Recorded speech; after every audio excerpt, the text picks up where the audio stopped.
कपूर से ज्यादा शर्मा रहे हैं जी। आप उसके गाने पे डांस करते हैं? सुना आपने क्या बोला इन्होंने? जो करीना कपूर हैं उनके गानों पे डांस करते हैं। खाना बना मुझे छोटा बोले भाई ये बात समझ में आई आपके? अब ये मत बोलते ये वाली बात समझ में नहीं आई सर। ये रिएक्ट पे बनी हुई एप्लीकेशन है, कैसे बनी अब अभी इसकी बात नहीं कर रहे। मैं आपको एक एप्लीकेशन दिखा रहा हूँ, आपको देखने से लग रहा है कि ये एक HTML की एक फाइल होगी, उस पर बनी हुई होगी। सिंपल सही लग रहा होगा ना, देखिए HTML की एक वेबसाइट है, उस पर काम चल रहा है, लेकिन ये किस पे बनी हुई है?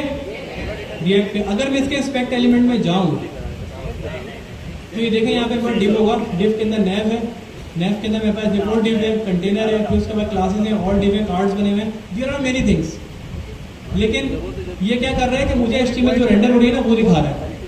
लेकिन इसमें एक प्रॉब्लम है, मैंने जो आपको प्रॉब्लम बताई थी ना, वो प्रॉब्लम क्या है? बेसिक प्रॉब्लम, अगर मैं कंट्रोल U करूंगा ना, कंट्रोल U, तो ये क्या कहलाता है आपका? Source code. क्या कहलाता है? Source code. सोर्स कोड वो कोड होता है जो सर्वर से मेरे पास आया और ब्राउजर पर रेंडर हुआ है। सर्वर से मेरे पास आया, ब्राउजर पर रेंडर हुआ है, मतलब ब्राउजर पे वो चीज दिख रही है। इसके अंदर ना आपको कहीं भी, अगर मैं इस कोड को जूम इन करूँ ना, बेसिकली वो उसने वो किया हुआ, मिनीफाई किया हुआ। अगर मैं ID टू, ये देखें, ये ID रूट लिखा हुआ है यहाँ पे, इसके अंदर कोई और डिव है। अब प्रॉब्लम पता है यहाँ पे क्या आती है? रिएक्ट के साथ प्रॉब्लम ये आती है, जब वो सर्वर से कोई डेटा आपके पास भेज रहा होता है तो वो क्या करता है, वो एज ए जावास्क्रिप्ट के बंडल के तौर पे भेजता है। कैसे भेजता है? जावास्क्रिप्ट का जो आपका बंडल होता है ना, जावास्क्रिप्ट के अंदर आपकी एप्लीकेशन पूरी रैप होती है, उसके अंदर भेजता है। प्रॉब्लम क्या होती है, मैं आपको एग्जांपल देकर समझाता हूँ। आप मुझे बताएं कोई चीज खरीदनी है, बताएं। कोई लैपटॉप खरीदना है, क्या खरीदना है? लैपटॉप। लैपटॉप, लैपटॉप फ्रॉम दराज, ठीक है। कहां से खरीदना है? दराज से। अब आप देख रहे हैं ये लिखा हुआ है बाइंग लैपटॉप्स, तो ये सारी चीजें, तो ये सारा डेटा यहाँ पे लिखा रहा है, किसकी मदद से आ रहा है? किसकी मदद से आ रहा है? नहीं, ये क्या कर रहा है, जो आपका गूगल का जो सर्च इंजन है ना, वो जा रहा है दराज डॉट वेबसाइट को सर्च कर रहा है और वो डेटा लाके दिखा रहा है। लेकिन पता है प्रॉब्लम क्या है यहाँ पे? मैं आपको दिखाता हूँ। पहले एक काम करते हैं, दराज डॉट पीके पे लैपटॉप खोल देते हैं। एक दफा खोले मैंने ये सारे, ये कैसे लैपटॉप है? ठीक है, ये क्या है भाई? भाई इसमें लैपटॉप भी हैं, आप देखने की कोशिश करें, दिखेगा आपको? दिखे लैपटॉप? अगर मैं इसको यहाँ पे कंट्रोल U करूँ तो ये देखें HTML का पूरा पेज नजर आ रहा है मुझे लिखा हुआ है यहाँ पे नीचे तक, ये आ रहा है? yes, पूरा पेज नजर आ रहा है, HTML का लिखा हुआ है, नहीं आ रहा? yes, लेकिन हमारी एप्लीकेशन में नजर आ रहा था। no, तो प्रॉब्लम क्या होती है, जब सर्वर पे होता है क्या, जब आप सर्च करते हैं ना, तो गूगल क्या करता है, बिहाइंड द सीन आपकी वेबसाइट को जाके सर्च करता है। क्या करता है? सर्च करता है। वो जाता है उसके अंदर, उसको क्या देखता है? ID root. क्या उसके अंदर कोई HTML के एलिमेंट्स हैं? तो वो उसको रीड नहीं कर पाता, जिसकी वजह से आपकी वेबसाइट कभी भी पहले पेज पे रैंक नहीं हो पाती। आप पॉइंट समझ में आया? इतनी लंबी पूरी जो मैं कहानी कर रहा था, क्यों कर रहा था? अच्छा सर, SEO नहीं होगा। ये क्या काम कर रहा है दराज डॉट पीके, इसने भी कोड रिएक्ट के ऊपर लिखा हुआ है, लेकिन ये क्या करता है कि बैकएंड पे जब ये कोड जनरेट करता है तो उसको HTML में कन्वर्ट करके फ्रंट एंड पे भी HTML में ही भेजता है, वो जावास्क्रिप्ट के बंडल के अंदर नहीं भेजता, जिसकी वजह से क्रॉलर्स को रीड करते हैं और पहले पेज पे इसको लेकर आ जाता है। ये एक मेन प्रॉब्लम थी जिसकी वजह से आपके पास Next.js आई। यहां तक कॉन्सेप्ट क्लियर हो गया? अब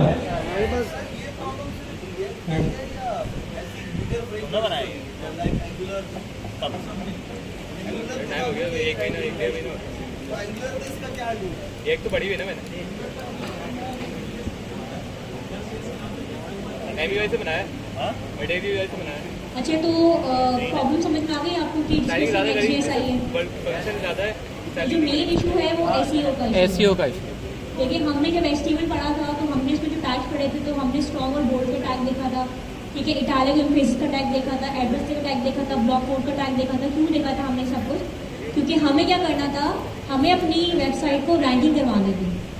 जब हम मेटाडाटा हमने पढ़ा था, जब मेटा टैग्स पढ़े थे हमने, तब हमने देखा था डिस्क्रिप्शन में भी चीज़ें आ रही होती हैं, किस तरीके से हम मेटा की हेल्प से अपना SEO को फ्रेंडली कर सकते हैं और हम अपनी ऐप को ऊपर मतलब ज़्यादा वो कर सकते हैं, सर्चेबल कर सकते हैं, फेमस कर सकते हैं।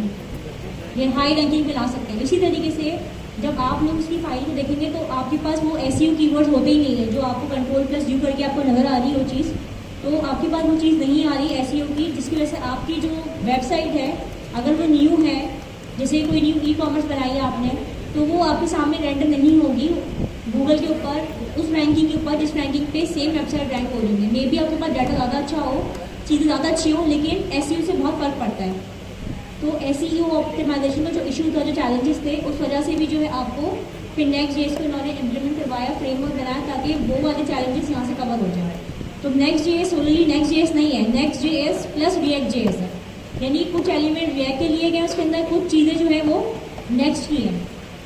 जैसे कि सिंगल पहले एप्लीकेशन तो UI बनाते, सर ने सबसे पहले क्या बताया था आपको, React.js क्या कर रहा है, आपकी UI बना रही है, यानी हसीन खूबसूरत UI आपको नजर आ रही है देखने में, जिसकी वजह से आप जो है यूजर अट्रैक्ट होता है। ऐसे ही है ना, मैंने आपको लास्ट में बताया था कि अगर एक येलो कलर की UI या पिंक कलर की UI आपको नजर आएगी सामने ब्राउजर पे, तो आप 1 मिनट ज़्यादा नहीं बैठ सकेंगे वहाँ पे, मतलब उसको स्क्रॉल नहीं करेंगे, आपको चेंज कर देंगे वेबसाइट। इसी तरीके से जब React आपको खूबसूरत UI देता है, लेकिन वो आपको फुल स्टैक नहीं देता, सिर्फ UI पे काम कर सकते हैं, फिर आपको उसकी डिफरेंट स्टैक के डेटाबेस के लिए, बैकएंड के लिए दूसरी चीज़ें यूज़ करनी पड़ती हैं। तो लेकिन जब Next.js आया तो उन्होंने इस प्रॉब्लम को देखते हुए Next.js को इस तरह बनाया कि उसके अंदर आप फुल स्टैक काम करते हैं। फुल स्टैक मतलब ये कि आप लोग बैकएंड पे भी काम कर सकते हैं इसके, और डेटाबेस के थ्रू भी इसको आप यूज़ कर सकते हैं Next.js को। तभी जो है Next.js जो है वो बहुत ज़्यादा पॉपुलर हो गया मार्केट के अंदर। यहाँ पे इनफैक्ट अभी राइट नाउ अगर आप इंडस्ट्री देखें तो, या खुद भी मेरी बात पे यकीन नहीं भी आप करें तो आप खुद जॉब रिसर्च करें तो आपको जो React डेवलपर की जॉब्स हैं ना वो बहुत कम नजर आएंगी। जॉब सिर्फ उनके पास है जिनकी ऑलरेडी एप्लीकेशन चल रही है React के ऊपर, लेकिन अभी जो आपको मार्केट में नजर आएगा वो सिर्फ Next.js नजर आएगा, क्योंकि Next.js 13, 14 इससे भी अबव अब जो है वो आपके फीचर्स आते हैं, वर्जन्स आते हैं आपके। Thank you very much. और बेसिक कॉन्सेप्ट क्लियर हो गया यहाँ तक। अभी हम नहीं गए, मैं फिर कह रहा हूँ, हम नहीं गए कि React की बेसिक डिटेल क्या है, रेंडर किस तरीके से करती है, बिहाइंड द सीन मैकेनिज्म क्या होता है, हम ये कुछ टारगेट नहीं कर रहे थे। ये सब हम कहाँ पढ़ेंगे, Next.js। ठीक है, Next.js क्या है, React के ऊपर एक और क्या है, सॉरी रैपर है, फ्रेमवर्क है। ठीक है, आपको क्लियर, जो सिस्टर ने खड़े सवाल किया था, आपको क्लियर हो गया ना कॉन्सेप्ट? ठीक है, तो यहाँ तक चीज़ें क्लियर है आपकी ना। अब ये कंफ्यूज मत हो सर, ये React चल कैसे रही है, इसको छोड़ दें, अभी बिल्कुल छोड़ दें। अभी सिर्फ रिलैक्स हो गए, सिर्फ ये समझें कि बेसिक प्रॉब्लम क्या था। अब मैं आपको एक एक्सटेंशन बता रहा हूँ, वो आप लोग अपने सब लोग ना गूगल क्रोम पे इंस्टॉल करेंगे, आप लिखेंगे React Dev Tools। जब आप इस पर क्लिक करेंगे ना, आपके पास सबसे पहली एक्सटेंशन आ जाएगी, घर पे कर लीजिएगा भले आप इस पर क्लिक करेंगे, क्लिक करने के बाद यहाँ पे लिखा हुआ है ऐड टू क्रोम, आप कर देंगे तो ये क्या करेगी, एक्सटेंशन आपके क्रोम में इंस्टॉल कर देगी। अब ये एक्सटेंशन करेगी क्या, ये मैं आपको समझाता हूँ। ये मेरी एप्लीकेशन खुली हुई थी गिटहब फाइंडर की, मैं इसको दोबारा खोलता हूँ, क्या आ जाएगा। ठीक है, मैं इस एप्लीकेशन को एक दफ़ा रिफ्रेश करता हूँ, और से देखिएगा। जब मैंने इस एप्लीकेशन को रिफ्रेश किया ना, तो यहाँ पे देखें जो React की एक्सटेंशन मैंने बनाई थी, ये लाइट इसके अंदर ब्लिंक हो गई, मतलब इसके अंदर दिखा रहा है कि ये किस पे बनी हुई वेबसाइट, React पे बनी हुई है। किस पे बनी हुई है, React पे। अगर मैं क्लिक करूँ तो बता भी रहा होगा, the page is using the production build of React। मैं इसको जूम नहीं कर सकता यहाँ पे, वरना मैं जूम करके दिखाता आपको। तो इसका मतलब क्या है, ये किस पे बनी हुई है, React। अब मैं आपको साबित करता हूँ कि Daraz.p के React पे बनी हुई है, नहीं बनी हुई। ठीक है, मैं Daraz पे आया, मैंने इसको रिफ्रेश किया, बताएं क्या ये React पे बनी हुई नहीं बनी हुई है, बनी हुई है ना। शुरू में यही कहा था कि किस पे बनी हुई है, ये React पे। साबित हो गई ये बात। लेकिन अब दोनों एप्लीकेशन में आप फर्क देखें, अगर मैं इसका सोर्स कोड देखता हूँ, सोर्स कोड किसको कहते हैं, वो वाला कोड जिस पे वेबसाइट आपकी चल रही है बनने के बाद, सोर्स कोड उसको कहते हैं। ठीक है, सोर्स कोड किसको कहते हैं, जिस पे आपकी एप्लीकेशन, जो आपने कोड लिखा ना, जो आपने लिखा था आप एप्लीकेशन बनाते हुए, हम उसको सोर्स कोड बोलते हैं। क्या बोलते हैं उसको हम, सोर्स कोड। Source code. अगर मैं इसको Ctrl+U करूं तो आप इसके अंदर देखें, मुझे HTML नजर नहीं आ रही कहीं पे भी। मैं इसको क्लियर कर दूँ, लाइन ड्रैप कर देता हूँ। अगर मैं नीचे आके देखूं तो देखें यहाँ पे मेरे पास HTML मुझे कहीं भी नजर नहीं आ रही। यहाँ पे देखें पूरी जावास्क्रिप्ट लिखी हुई है, ये पूरी जावास्क्रिप्ट है, देख रहे हैं, इसमें HTML की नजर आ रही है, आपको नजर नहीं आएगी, इसमें पूरी जावास्क्रिप्ट लिखी हुई है।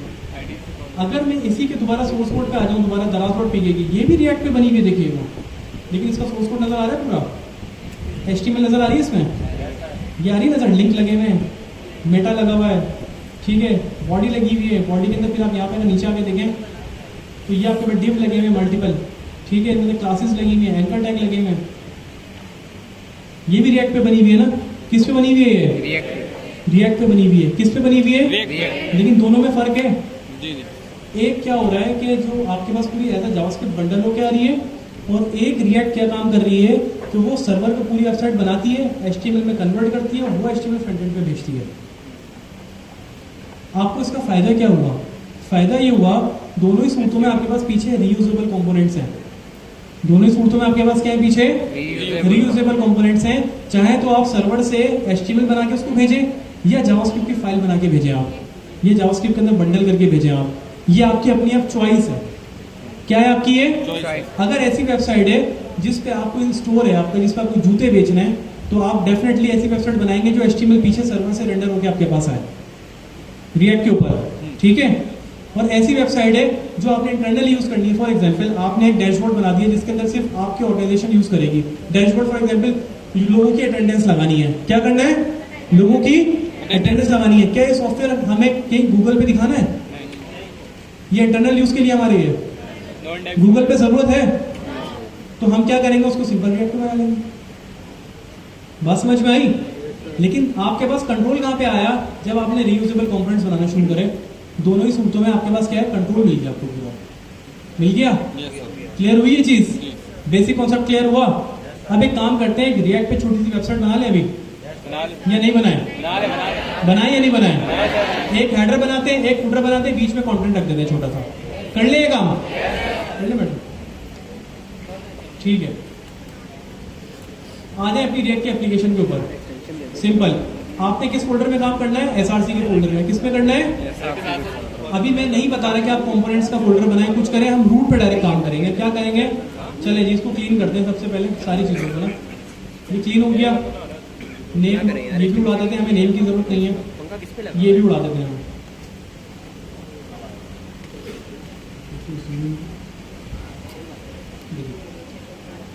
ठीक है, मैंने नेम का कंपोनेंट भी उड़ा दिया। मुझे सबसे पहले कौन सा कंपोनेंट बनाना है? हेडर। क्या बनाना है? हेडर। तो मैं हेडर का कंपोनेंट बना लेता हूं। कैसे बनाऊंगा? डायरेक्ट बनाते हैं, फोल्डर नहीं बनाते, डायरेक्ट बनाते हैं बिल्कुल। क्या करें? हेडर। कैसे बनाएंगे बताएं? एच कैपिटल लिखते हैं। कैसे बनाएंगे? सिंपल सिंपल लगते हैं, हेडर डॉट ESX। चले भाई, इसके अंदर आ गए। अब इस पे कोडिंग शुरू करते हैं। अब हम फंक्शन लिखेंगे, उस कंपोनेंट का नाम क्या होगा? हेडर। ठीक है, हेडर लिखा, मैंने एंटर कर दिया। सर जी, हम इसे शॉर्ट फॉर्म RAFCE से भी तो ला कर सकते हैं, अप टू यू। ठीक है, यहाँ तक क्लियर है? Yes sir. अब यहाँ से हम क्या करवाएंगे? रिटर्न करवाएंगे हेडर। हमें हेडर बनवाने के लिए क्या क्या चीजें चाहिए होंगी? क्या क्या चीजें चाहिए होंगी? लोगो है, लिंक है और बटन। चलें सिंपल रखते हैं। सबसे पहले काम करते हैं, इसको ना हाथ का एक्सपोर्ट भी कर लेते हैं ताकि हम भूलें नहीं बाद में। एक्सपोर्ट डिफॉल्ट हेडर, ठीक है, ये एक्सपोर्ट हो गया मेरे पास से।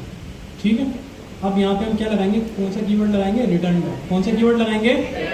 रिटर्न का। अब इसके अंदर हम क्या, हम हेडर की ये यूज कर सकते हैं? क्या सिमेंटिक मार्कअप है या नहीं है? है ना? ठीक है, हेडर आ गया, सही है। अब उसके अंदर हमने क्या बनाना है? एक लोगो। क्या बनाना है? ठीक है, कैसे बनेगा? डिव में, डिव के अंदर हम लिख देते हैं माई लोगो। सही है, क्लियर हो गया? फिर उसके बाद हम क्या करेंगे? सर हम लिंक लगाएंगे, होम अबाउट। लिंक छोड़ दें अभी आप। सर्च बार, नैव बार होती है हेडर में? नैव बार होती नहीं होती? नेविगेशन होती नहीं होती? Yes sir. कैसे बनाएंगे उसको? नेव के पहले टैग जी, पहले नेव टैग लिखेंगे। ULLI से बनाते हैं, डायरेक्ट बनाते हैं आप लोग? सर नेव के ULLI अंदर से बनाते हैं ना? कितने स्टूडेंट्स इन्होंने ULLI से नहीं बनाया अभी तक? तो कितने स्टूडेंट ने यूएलएलआई से नैप बार बनाया? ठीक है, तो जिन्होंने नहीं बनाया वो घर पे आके लाजमी बनाएंगे। असाइनमेंट था ना। अब आपने एक लोगो लिख दिया, लोगो के साथ फॉर एग्जांपल मैं एक नैप बनाता हूँ। यहाँ पे क्या बनाता हूँ? Nap. This is nap. Simple लगता है, अभी इसमें नैप नहीं डाल रहे अभी हम। ठीक है, अब क्या करें, इस कंपोनेंट पे काम करते हैं, रेंडर करते हैं। कहाँ पे? हेडर के अंदर। कहाँ रेंडर करें? हेडर के अंदर, सॉरी रेंडर करते हैं ऐप के अंदर। कैसे इंपोर्ट करेंगे? इंपोर्ट हेडर फ्रॉम, हमारे पास वही डायरेक्टरी में ./हेडर। इसको यहाँ पे चला के देखते हैं, ये चलता है नहीं चलता। मैंने क्लिक किया हेडर, ठीक है। यूआई पे जाके देखते हैं कोई चेंज आया? सारी एप्लीकेशन को बंद कर पुरानी। माई लोगो दिस इज नैप, सही है, चल गया? यस।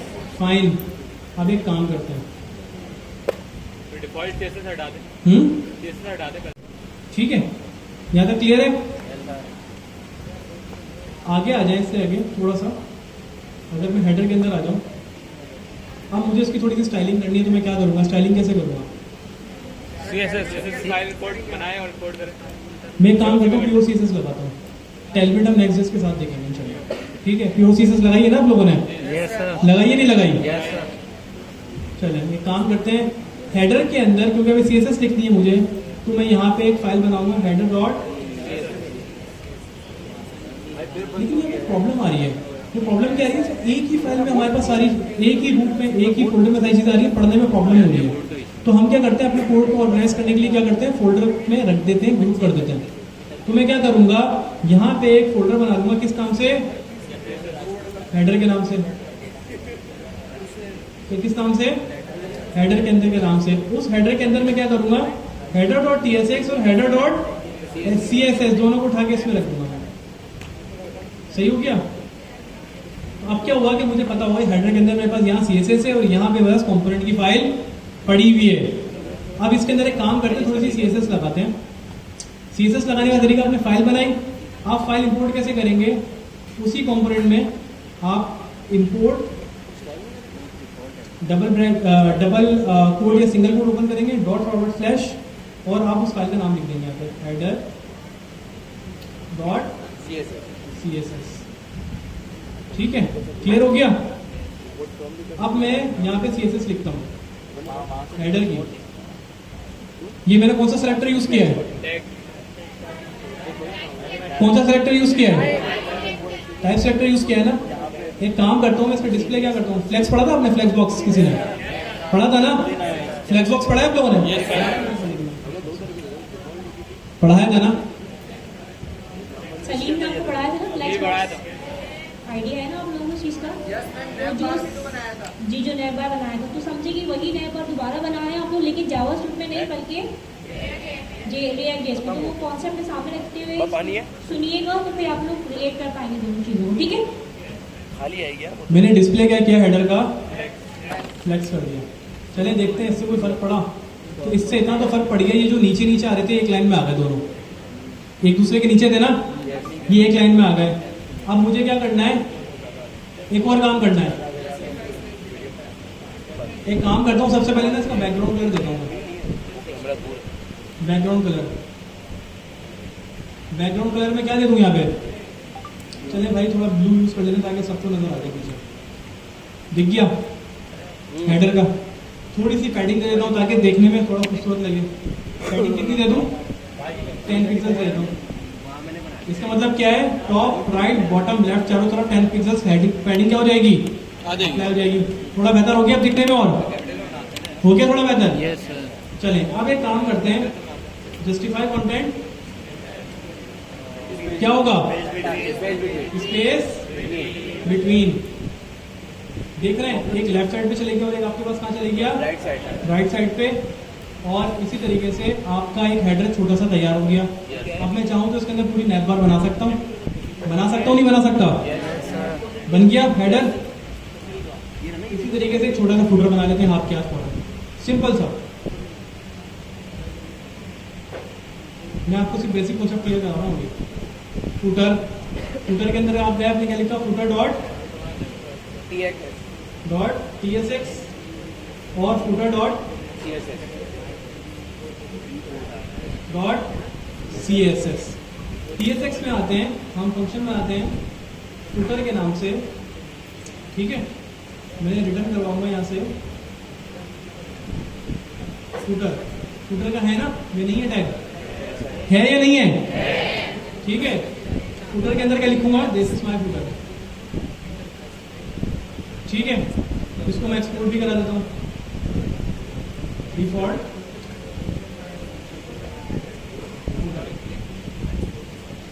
क्लियर हो गया यहाँ तक। फुटर बना रहा हूँ अब मैं, अब देख रहे हैं मेरी यूआई कैसे टूट रही है, अलग अलग, हेडर अलग हो गया, फुटर अलग बना रहा हूँ। अब इसके अंदर मैं क्या करता हूँ, मैं CSS की फाइल भी इंपोर्ट कर लेता हूँ। इंपोर्ट क्या इंपोर्ट करनी है मुझे, फुटर डॉट CSS। अब आ जाए CSS में, अब मैं यहाँ पे दोबारा टाइप सेलेक्टर यूज करता हूँ। अब मैं क्या करूँ, इसकी बैकग्राउंड कलर क्या दूँ, उसका एक्वा दे दें, क्या दूँ, एक्वा पिंक दे देता हूँ, चलेगा पिंक, ठीक है। अब फरमाइशें छोड़ देना अभी थोड़ी देर के लिए, अच्छा और बुरा अभी छोड़ दें। अभी हम चाह रहे हैं कि जख्मी किस्म की एक वेबसाइट बनाए, ठीक है, ठीक है। फुटर आ गया ये, इसका हम इसके अंदर भी पैडिंग दे देते हैं भाई, 10 पिक्सल्स। पैडिंग कितनी देते हैं, 10 पिक्सल्स। और फुटर को हमें कहाँ लगाना पड़ेगा, ऐप की फाइल में। कहाँ लगाना पड़ेगा, ऐप की फाइल लाते हैं, यहाँ से इंपोर्ट करते हैं भाई, फुटर भी लो भाई, इंपोर्ट फुटर फ्रॉम // फुटर के फोल्डर में जाओ, इसके अंदर से फुटर उठाओ, सही है। यहाँ पे नीचे आपने लगा दिया फुटर, चलिए जी देखते हैं, ये फुटर आ गया, बीच में आ गया आपका हेडर और फुटर बन गया। अब बीच का आपका कंटेंट भी बनाना है, तो उसके लिए आप लोग अगर टास्क हो गए, घर पे आके खुद बनाएंगे कंटेंट का फोल्डर। मैं यहाँ पे बना के दिखा देता हूँ, छोटा सा एक डिव लेता हूँ, डिव, ठीक है। This is my content section. समझ में नहीं आ रहा होगा, लेकिन सर हो क्या रहा है, ऐसा ही है, मतलब यूआई की जो लेआउट है वो बहुत बुरा लग रहा है, बुरा। इसको सही कैसे करेंगे, लेआउट को सही कैसे करेंगे। एक काम करते हैं, क्या यहाँ पे मैं इनलाइन CSS दे सकता हूँ, दे के देखते हैं। चलो, जब आप इनलाइन CSS रिएक्ट में देते हैं तो कैसे देते हैं पता है आपको, ऑब्जेक्ट की फॉर्म में देते हैं। किस फॉर्म में देते हैं, ऑब्जेक्ट। अच्छा, अब मजे की बात है, तो और उससे पहले मैं आपको एक चीज समझाता हूँ। रिएक्ट में एक फायदा ये भी है कि मैं यहाँ पे जावास्क्रिप्ट भी लिख सकता हूँ रिएक्ट के अंदर।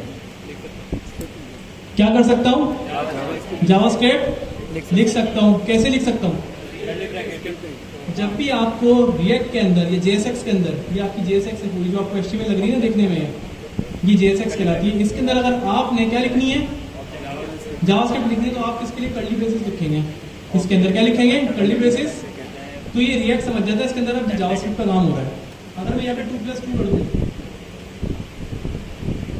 तो क्या ये आउटपुट आ जाएगा, ये नहीं आएगा, चला के देखते हैं। आ गया 4, शुरू में आ गया 4। JSX के अंदर अगर आपने जावास्क्रिप्ट एंटर करनी हो, जावास्क्रिप्ट में काम कराना हो, तो आप उसके लिए कर्ली ब्रेसेस के अंदर लिखेंगे हमेशा। क्लियर हुआ ये चीज, चले जी, यहाँ तक तो आपका क्लियर हो गया। सिंपल बिल्कुल इजी रखते हैं अभी। अब मैंने डिव के अंदर मैंने क्या किया, स्टाइल का टैग लगाया। पहला जो कर्ली ब्रेसेस है वो ये बता रहे हैं कि यहाँ से जावास्क्रिप्ट स्टार्ट हो रही है। क्या हो रही है, दूसरे जो कर्ली ब्रेसेस है वो ऑब्जेक्ट है। दूसरा कौन सा है, ऑब्जेक्ट का। अब मैं काम करता हूँ, उसका बैकग्राउंड कलर दे देता हूँ।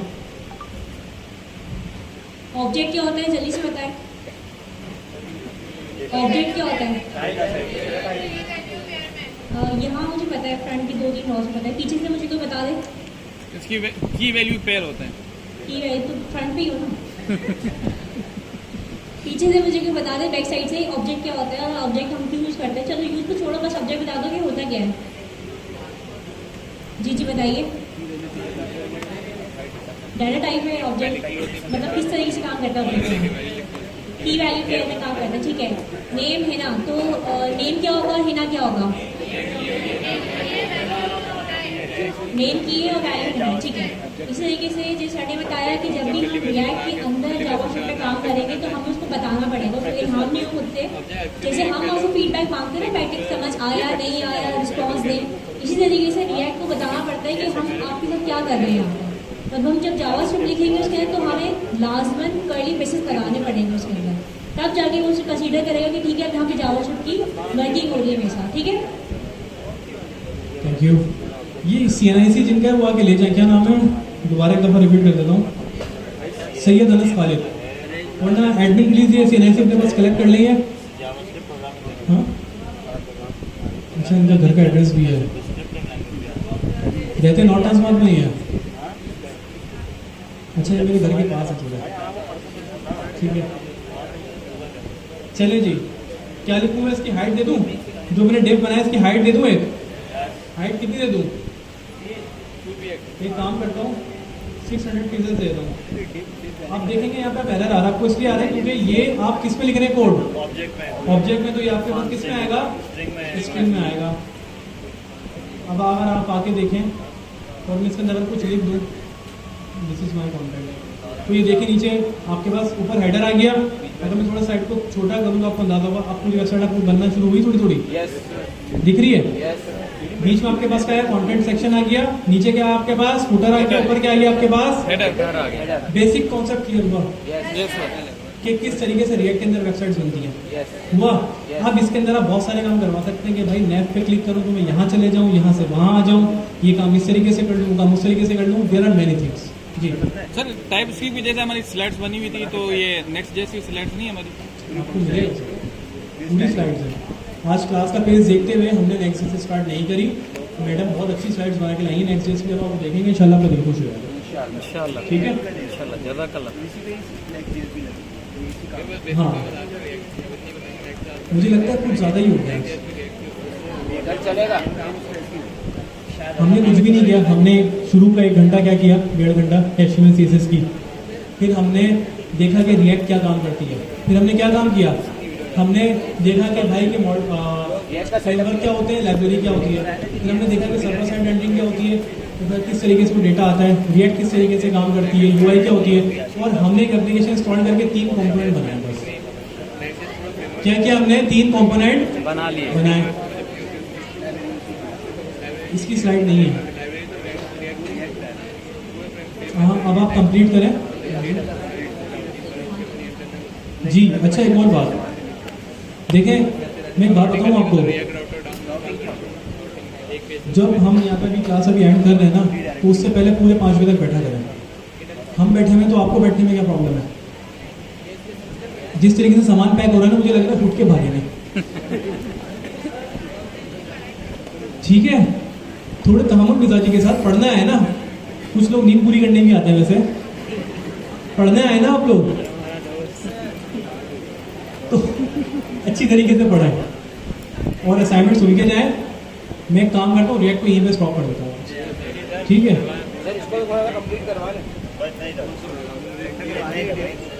मैं आपको छोटी सी बात बताती हूँ। सर अमीन को सब जानते हैं, सर अमीन मेरे टीचर हैं, ठीक है, बताया भी था, जो नहीं जानते उनको बता रही हूँ। तो एक छोटी सी बताने की बात ये है, सर अमीन हमारा टाइम, क्लास का टाइम 4 बजे का था, 4 बजे हमारी क्लास एंड होती थी और हम कभी 4 बजे निकले नहीं हैं। 4:30, 5, 5:30, 6, 6:30 तक क्लास लेके जाते थे और मजाल हो कि हम उनको डिसरिस्पेक्ट करते हुए खड़े हो जाए सीट से। एहतराम नामी चीज़ होती है ना, कि टीचर बैठा हुआ किसके लिए बैठा हुआ, उसको पैसे थोड़ी मिल रहे हैं कि 1 आवर एक्स्ट्रा पढ़ाने के आपको ओवर टाइम मिल जाएगा, 5,000 रुपये मिल जाएंगे, $2,000 मिल जाएंगे, ऐसे तो नहीं है। तो टीचर किसके लिए बैठा हुआ है, हमारे लिए बैठा है, हमें समझाने के लिए बैठा हुआ है, पढ़ाने के लिए बैठा हुआ है। और हमने क्या किया कि हमारा घड़ी में 4 बजे घंटी बजी और हम सीधा आउट क्लास से। तो अगर 10 मिनट बाद भी घर पहुँचेंगे तो आपने घर जाके कोई खुदाई नहीं करनी अपने घर में, या कोई आपने रास्ता नहीं निकालना नया, ऐसे ही है ना। तो 10-15 मिनट लेट पहुँचेंगे तो कोई घर में बिगड़ने वाला नहीं है, तो फर्स्ट पॉइंट। सेकेंड ये है कि असाइनमेंट आप लोग अभी नोट कर लें, क्योंकि लास्ट क्लास से भी आधे लोग जा चुके थे, फिर पूछे थे असाइनमेंट क्या है।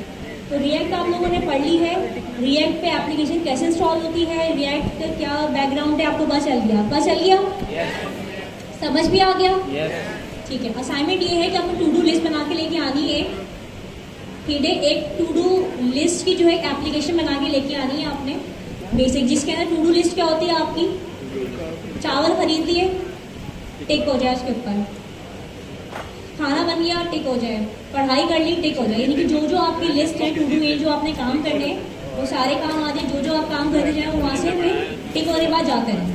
थोड़ा डिफिकल्ट हो सकता है लेकिन आप बच्चे नहीं है आप सर ने क्या बोला, क्वार्टर 2 में जा चुके हैं, अब आप लोग बेबी स्टेप नहीं है आप लोगों के पास, थोड़ा एफर्ट करनी पड़ेंगे आप लोगों को अपने साइड से भी।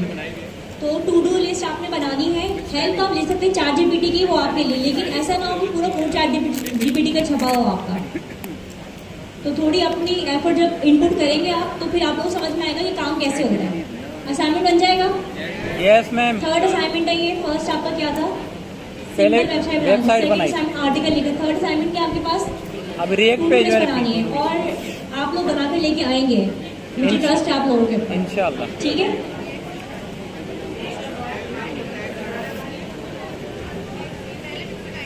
ये असाइनमेंट आपने दिखाना कहाँ है? आप मुझे दिखाएंगे आके अगली क्लास में, सही है? इंशाल्लाह क्लास भी दिखाइएगा जी। लिंक्डइन बता दूं अपना, लिंक्डइन पे टैग कर देंगे, सही है। चलें जी, आपने क्या देखा, रिएक्ट की एप्लीकेशन कैसे इंस्टॉल करते हैं, उसको चलाते कैसे हैं, उसमें कंपोनेंट्स कैसे क्रिएट करते हैं, बेसिक चीज़ें सीख ली। एक चीज़ बता रहा हूँ, घर पे जाके वो लाजमी पढ़ेंगे, लिखें यूज स्टेट, USESTATE,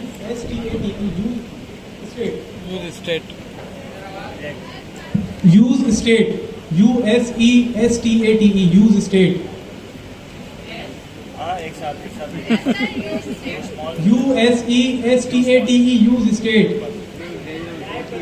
ये रिएक्ट के अंदर एक टॉपिक है, ये घर से जाके आप लोग सब यूट्यूब से पढ़ लेंगे इंशाल्लाह। आने वाले वक्तों में जब आप नेक्स्ट करेंगे सब कवर होगा, लेकिन ये आपको हेल्प करेगा टू डू लिस्ट बनाने में। किसमें हेल्प करेगा? टू डू लिस्ट बनाने में। तो क्लियर हुआ यहाँ तक कि रिएक्ट किस तरीके से काम कर रही है, बेसिक किस तरीके से चल रही है, काम कैसे हो रहा है, ये चीज क्लियर हुई। अभी हमने रिएक्ट की बिल्ड बनाना नहीं सीखी। क्या नहीं सीखी? बिल्ड कैसे बनती है। अभी हम डेवलपमेंट सर्वर में काम कर रहे हैं, कैसे ये देख लें। दोबारा रिफ्रेश किया, यहाँ पे रिएक्ट के एप्लीकेशन पे अगर आप आके देखेंगे ना, जो मैंने एक्सटेंशन इंस्टॉल की थी, तो ये क्या कह रहे हैं, पढ़े, this page is using the development build of react. अगर मैं आपको बात करूं, इधर आ जाए, इसको रिफ्रेश करूं, तो यहाँ पे क्या लिखा हुआ है, this page is using the production build of react. जब आप कोई काम कर रहे होते हैं ना, जब तक आप कोई डेवलपमेंट कर रहे होते हैं, तो हम उसको डेव मोड कहते हैं। क्या कहते हैं? जब कोई काम फाइनल हो जाता है, उसके बाद जब हम डिप्लॉय करते हैं ना, हम उसको प्रोडक्शन कहते हैं। उसकी बिल्ड बना के उसको डिप्लॉय कर देते हैं। बात समझ में आई? बिल्ड बनाते हैं क्यों है? बिल्ड इसलिए बनाते हैं, वो आपका जितना भी कोड होता है ना, वो सब बंडल करता है अपने पास। वो बंडल करने के बाद उसको मजीद ऑप्टिमाइज करके वो सर्वर पर रख देता है चलाने के लिए। ठीक है, बात समझ में आई? चीजें क्लियर हुई यहाँ तक? ये बताएं कि अभी 5-7 मिनट है वैसे, तो मैं आप लोगों से आज की क्लास का फीडबैक लेना चाहूंगा। How was the class? बेहतरीन।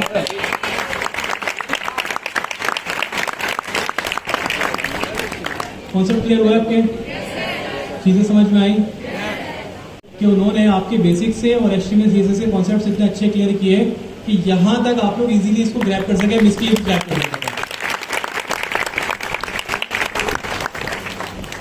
इंशाल्लाह ताला इस क्वार्टर में पढ़ेंगे और अच्छे तरीके से पढ़ेंगे, रिलैक्स होके पढ़ेंगे, नो टेंशन, बिल्कुल चिल होके पढ़ना है आपने। लेकिन चिल का मतलब ये भी नहीं कि आप नींद पूरी करें, ठीक है? नींद पूरी नहीं करनी है आपने, बाकी सारे काम करने हैं। और घर से जितना पढ़कर आएंगे उतना फायदा होगा इंशाल्लाह। अल्लाह इतवार बाजार लगता है, वहां पे ना बशीर भाई बैठते हैं, उनके पास किताबें मिलती हैं पुरानी। भाईजान रिएक्ट जेएस की वेबसाइट से पढ़ लें, उसकी ऑफिशियल वेबसाइट है। हाँ बोलो। देखिए, आप लोगों को रिएक्ट करनी है ना, बेहतरीन जगह है डॉक्यूमेंटेशन। आप उसकी डॉक्यूमेंटेशन खोलें और खोलने के बाद जो है आप फिर रिएक्ट को पढ़ें, रिएक्ट काम कैसे करता है, क्योंकि आपके पास हर डॉक्यूमेंटेशन में आपको एग्जाम्पल्स दी गई है। ठीक है, तो एग्जाम्पल के थ्रू भी आपको अंडरस्टैंड कर सकते हैं, पहली चीज़। दूसरा, आप जो आपको असाइनमेंट दिया गया है, उस असाइनमेंट में जो आज आपने पढ़ा है 75 से 80% बल्कि 100% कवर हो जाएगा सारा। और मैं आपको एक और गारंटी दे रही हूँ, अगर वो असाइनमेंट बनाकर आ गए आप लोग, तो आप बिलीव करें इस बात से कि जो नेक्स्ट डे से आप पढ़ेंगे ना, और बाकी क्लास सबसे आगे होंगे आप लोग। इंशाल्लाह। उसका रीजन ये है क्लासेस से आगे होने का, देखिए एक हेल्दी कंपटीशन होना चाहिए। एक हेल्दी कंपटीशन करें आप लोग, और अपने अंदर सब इंडिविजुअल आग लगाएं अपने अंदर, पैशन एक आग लगा के रखें जिसमें आप लोग बैठे नहीं सकते। ठीक है, मैंने कहा आग लगा के रखें अपने अंदर।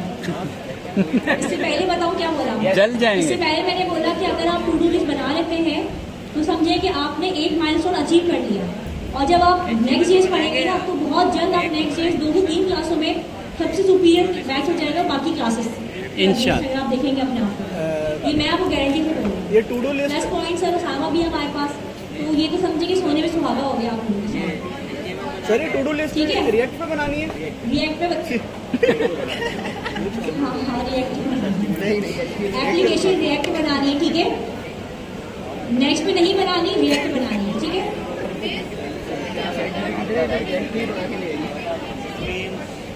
क्या करूं? कोड दिखा दो। ये वाला कोड तो मैं शेयर नहीं करूँगा। इसके लिए आपको घर से बिरयानी बना के लानी पड़ेगी। मैं रीज़न देता हूँ, ये कोड आपको भी क्यों नहीं देना चाहता। मैं चाहता हूँ कि आप स्क्रैच से दोबारा बनाएं। जी देख लें, कुछ भी नहीं है, सिंपल सा कोड है।